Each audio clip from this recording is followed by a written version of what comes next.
প্রিয় কবি নির্মলেন্দু গুণের কবিতা। তোমার চোখ এত লাল কেন?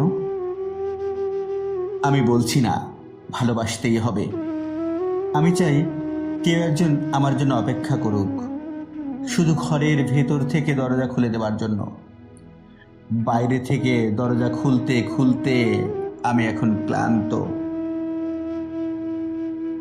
আমি বলছি না ভালোবাসতেই হবে।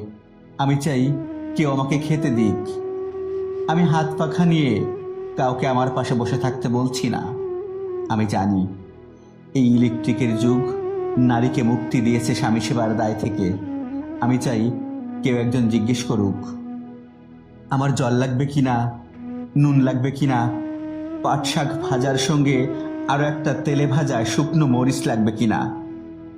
এটো বাসন, গেঞ্জি, রুমাল আমি নিজেই ধুতে পারি। আমি বলছি না ভালোবাসতেই হবে। আমি চাই কেউ একজন ভেতর থেকে আমার ঘরের দরজা খুলে দিক। কেউ আমাকে কিছু খেতে বলুক, কামবাসনার সঙ্গী না হোক। কেউ অন্তত আমাকে জিজ্ঞেস করুক তোমার চোখ এত লাল কেন?